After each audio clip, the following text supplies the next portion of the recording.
Hi there, and thanks for tuning into this week's edition of your Wheel and Anchor weekly newsletter. This week I had a chance to catch up with Mike Sowden, Wheel and Anchor's travel writer, who's based in the UK, and at the moment he's spending his time up in the Orkney Islands, north of Scotland. You may have read some of Mike's stories that appear in our weekly newsletter, and they're really quite interesting. And his whole story about why he's up in the Orkneys, he's about to tell us. But before we get into that, I'd just like to mention that this past week we had our webinar on Egypt and the Nile Valley, which was very well attended, a super program that we had earlier this year.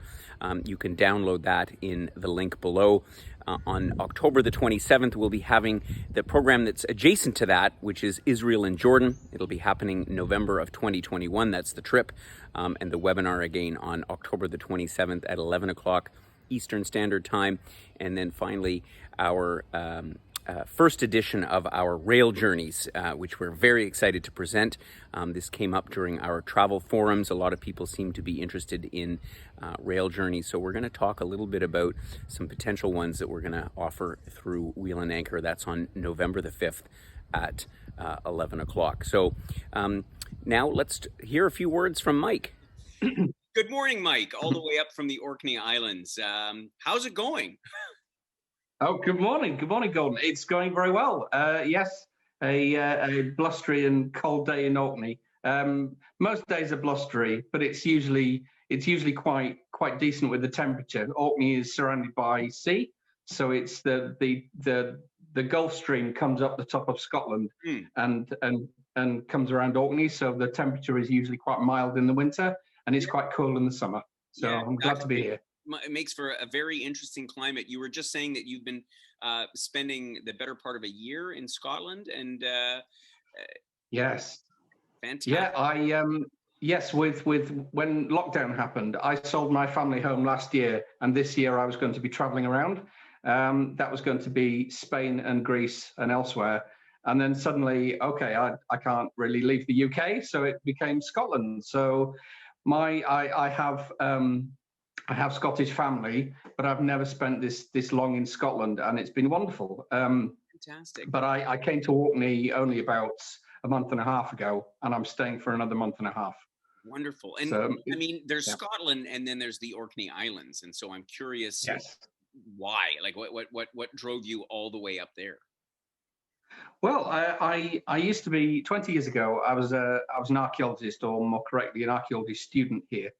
So the University of York was doing a number of digs, and I would come here for a summer with the team, and then I just kept coming back. And when I stopped being an archaeologist and shifted into what led me into being a writer eventually, by then I'd fallen in love with the place, and I've made friends up here. And I knew what an amazing effect it had on my heart and soul. So any opportunity, I like to come back, and this is the perfect time to do it as well, with everything going on.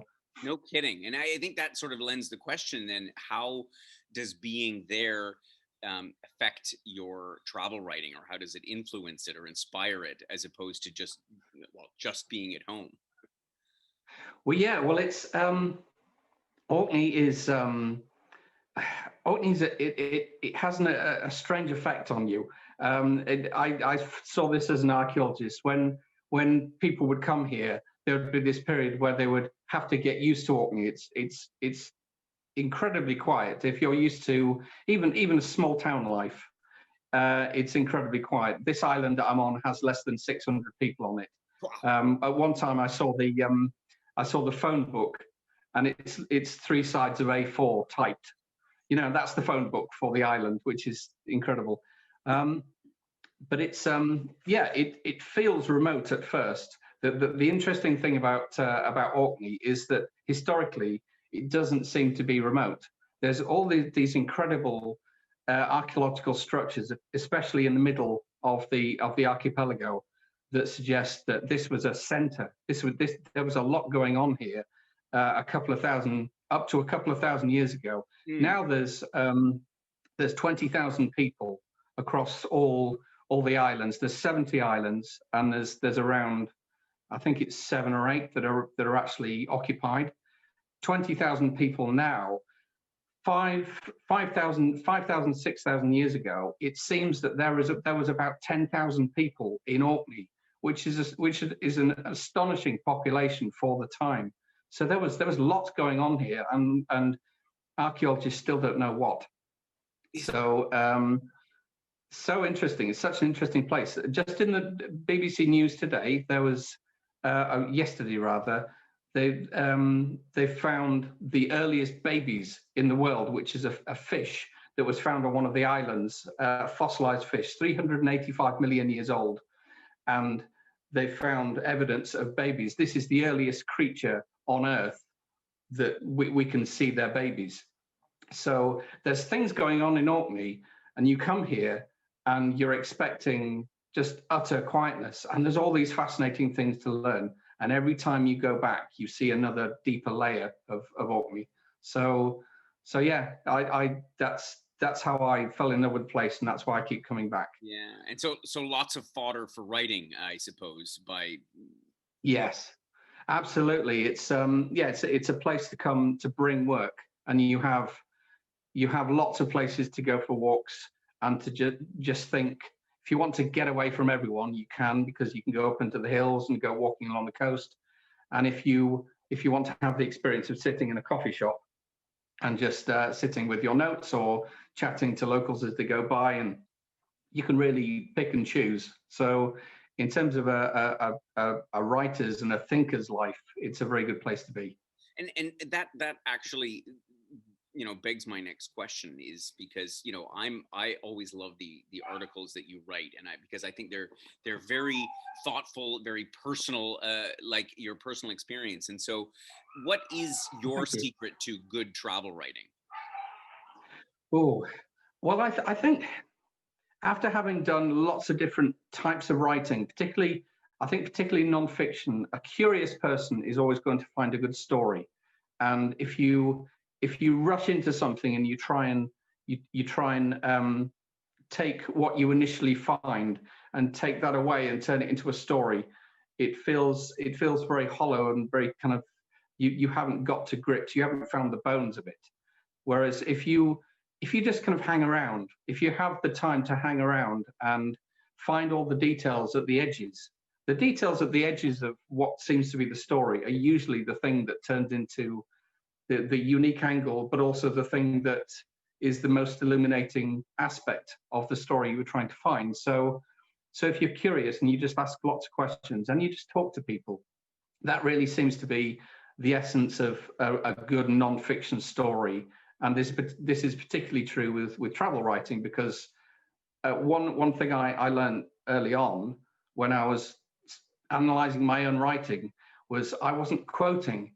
I'd write all these, but I'd write these enormous essays, and there would be nothing in there from the perspective of other people, which is terrible travel writing. Travel writing is really about being observant about the world, but it's also trying to see how other people see the world, empathic curiosity. And it's, that when you can really see a place through the eyes of somebody who is either visiting or is a local, you are starting to understand something that you yourself, from your perspective, could never get to. Yeah, very interesting. That is for sure. Now it makes sense, because that's totally what I get from your articles, is that again, channeling that perspective of the other people. And so, what does that mean today? COVID-19. How is that impacting travel writing when we've all stopped traveling? Yeah. Well, yeah, that's the thing. I mean, really, what's going on with travel writing right now? There's two ways to answer that. There's the way of the industry, and the industry is on hold, and a lot of travel writers, in order to keep doing what they're doing and get paid, they've had to go sideways. The good thing about travel writers, I've found, is when you say a travel writer, that is not a set of skills that is the same everywhere. Every travel writer seems to come into it with a different set of skills and from a different background. And so it's a little like when I was an archaeologist. Most archaeologists are the same. You have key skills, but you also come into it absolutely as an individual, probably usually quite eccentric. Archaeologists are fairly fairly unusual people, and it seems to be the way with travel writers as well. So this year, I think a lot of travel writers have kind of gone sideways, and they're doing lots and lots of different things. And some of them are finding, oh, actually, I'm going to stay over here for a while, and the others are kind of making ends meet, and waiting for things to pick up again. So that's the one way to answer it, the industry side. Yeah. But the other way is this is an opportunity for travel writers to refocus. We are staying at home, and we are traveling locally, and we're seeing a world in a certain amount of upheaval and we're following these rules of behavior for excellent reasons, but those rules of behavior are forcing us to refocus. So it is an opportunity to refocus, and I'm seeing some travel writers writing about where they live in a new way. They're bringing all the skills that they bring to going to so-called exotic places, but they're writing about the place that they live, and it's delightful. And that is the opportunity for travel writers you have these skills, you are in a place that is interesting if you just look hard enough. And that is true anywhere in the world. I think that's the beauty, and I think what you say is interesting, because I think it speaks to travel as a whole, in the sense that what the COVID has done is it's forced us to sort of look inward and stay at home, and explore those things and travel. But instead of traveling thousands of kilometers, now we're traveling around the corner, so to speak, to discover those new things. And I think it's great, and it'll be interesting to see how it shapes travel writing, not just from you, but from the community at large. Anyway, Mike, I appreciate your time this morning, and I'm a little bit envious. I mean, not that I'm complaining here in Thailand, not at all, but you have a wonderful view there. Wow. Thank you. Yeah, it is quite spectacular here. We were supposed to be stopping in the Orkneys as with one of our trips earlier this year, but obviously that got put on hold. We're hoping to be back next spring, when we circumnavigate Scotland on one of our trips, and stopping at the Orkney Islands. So crossing our fingers that that's going to happen. In the meantime, Mike, have a great time up there, and thank you. we look forward to more of your great stories, and safe travels. Thank you so much, and to you, Gordon. Thank you very much. Thanks. You'll find Mike's travel stories every week in our newsletter, including in this one below. I look forward to catching up with you again next week.